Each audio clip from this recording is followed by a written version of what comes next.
So, episode 3 of Alien Earth. After the first 2 episodes, I wasn't exactly optimistic, but I held on to a small hope that maybe the series would find its footing. Unfortunately, episode 3 proves this show isn't improving. In fact, it doubles down on the exact problems that have made it such a frustrating watch. Let's break it down. Like I've said before, the visuals remain the strongest part of Alien Earth. The production design looks movie quality. The alien landscapes are immersive, and there are moments that feel genuinely cinematic. But once again, it's style without substance. Gorgeous visuals can only do so much when everything else around them is falling apart. The biggest issue continues to be the writing. Dialogue is clunky, exposition heavy, and characters keep explaining things instead of letting the story unfold naturally. On top of that, episode 3 really drags in places. Scenes stretch on way too long without building tension or moving the story forward, making the episode feel slow and padded instead of gripping and suspenseful. And here's something that's unforgivable in an Alien series. The Xenomorph doesn't even behave like a proper Xenomorph.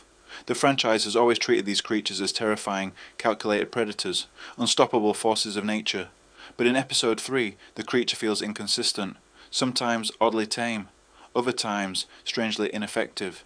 It completely undermines what makes the Xenomorph one of the most iconic monsters in film history. Then we get to one of the most disappointing parts of the episode, the off-screen fight between Wendy and the Xenomorph. Instead of giving us a tense, atmospheric battle, the entire thing happens out of sight.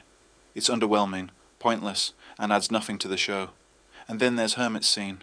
He gets impaled straight through the stomach by the Xenomorph's tail, and somehow he's still able to walk around and try to save Wendy. It's unbelievable, and not in a good sci-fi way. It's immersion-breaking, sloppy writing that makes you roll your eyes instead of gripping your seat. Meanwhile, the core problems with the characters remain.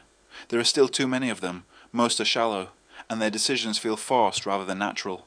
And the concept of adult actors playing robots with children's minds continues to be painful to watch. Instead of adding depth or philosophical weight, it just feels awkward and distracting. Every time they're on screen, the tension collapses. Add to that the glaring continuity issues. Remember, this is supposed to be set just 2 years before the original Alien, yet the technology and even some of the world building feel completely disconnected from that retro futuristic aesthetic. It breaks immersion for any fan who knows and loves the franchise. So, episode 3 of Alien Earth, another disappointment. The visuals are strong, but the pacing drags, the dialogue is poor, the characters are weak, and worst of all, the Xenomorph itself doesn't feel like the terrifying creature we know.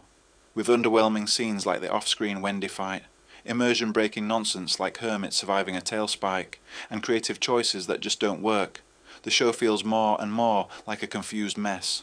At this point, it's hard to see how Alien Earth could recover, and as a fan of the franchise, that's really sad to admit. But what do you think? Did you enjoy episode 3 more than I did? Or are you also struggling with the direction this show's taking? Let me know in the comments below, and if you enjoyed this review, don't forget to hit like, subscribe, and ring the bell for more deep dives into sci-fi and film.